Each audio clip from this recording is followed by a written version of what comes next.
Hello, welcome to my brand new channel. My name's Dave and I've come up with an idea for a new and unique trading card game.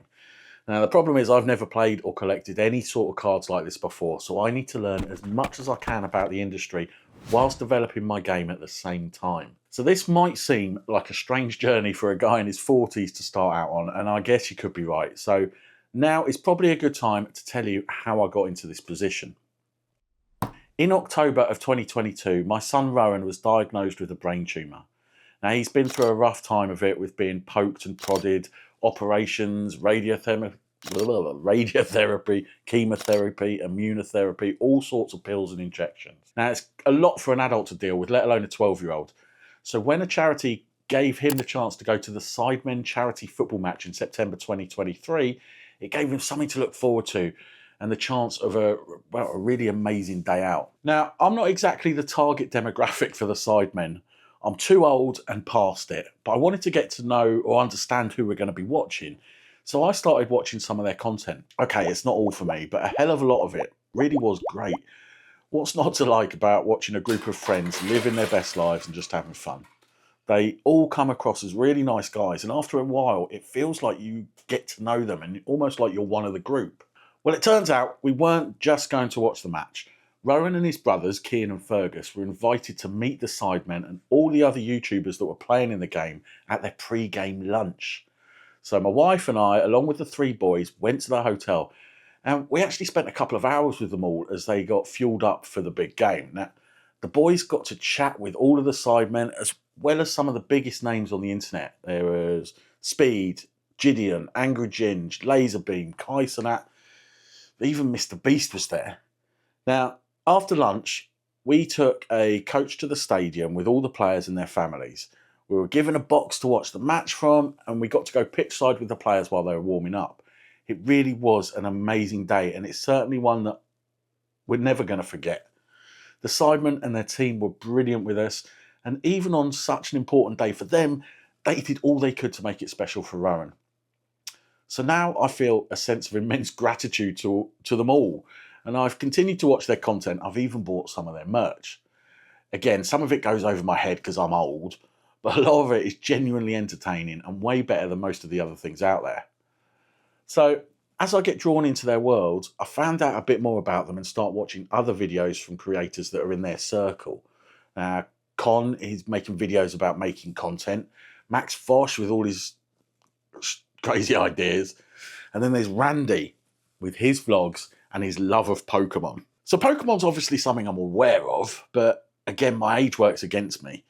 When Pokemon became a thing in the early 2000s, I was in my early 20s. So I don't have any nostalgia about it because it just wasn't a part of my life. But Randy and his passion for it all was intriguing to watch. So now we jump forward a little bit, and Rowan's actually invited back to meet the Sidemen, this time at their studio. Now the Sidemen have got their own charity called Brightside that were heavily involved with the charity match experience. And they wanted to do like a follow-up interview with Rowan to find out how his day went and what it meant to him. So it was Toby that conducted the interview. After that, we all got to hang out again with, who was there? Harry, Toby, Ethan, and KSI. So we hung out with them for a bit, and then we got to watch them film one of their podcasts. Now, the boys had a fantastic time just chilling out with their idols, chatting about all sorts of random stuff. Now, I can't remember who did it, but someone pulled out a box of Sidemen cards and suggested opening some with the boys. Before I knew it, they'd gone through boxes and boxes of these cards, right? It was the first time I'd ever seen firsthand the excitement that someone can have opening these little packs and pulling out pieces of cardboard. The look on Rowan's face when he pulled a signed Toby card whilst actually being sat next to Toby was something else. And I think it was there that the cogs started turning. Now, Randy's got an office in the same building, and he popped in like apparently he does on quite a regular basis. Now, we had a little chat, and he actually offered to take the signed Toby card and get it graded with his company, Ace Grading. Now, I'm definitely going to be talking about grading cards further down the line, but just this little interaction made me realise that the world of cards and collecting was a lot bigger than I first thought.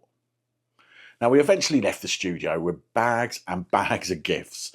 Harry was actually running around the studio trying to find things for the boys to take with them as souvenirs. Sweets, dozens of bottles of Prime, boxes of cards, even some cushions from the set. Basically anything that wasn't nailed down, Harry was trying to give us. Now, it is a little bit of a shame he didn't chuck in a couple of their expensive cameras for me, but hey ho, I left with something else. I wouldn't say it was a newfound interest for cards and collecting yet, but it certainly got the wheels turning. And in the months that followed, I started to see more and more videos about Pokemon and collecting cards being suggested to me on YouTube. I get drawn in and I start to like the idea of collecting myself, but what? Nothing on the market really stood out to me or grabbed me. And that's when it hit me. Why don't I look at making my own cards on a topic that I'm interested in? So that is exactly what I'm doing. I've got an idea and I think it's a cracker. I'm not going to share it just yet though, because before I do, I need to understand a lot more about what makes certain set of cards successful, what makes them desirable and profitable.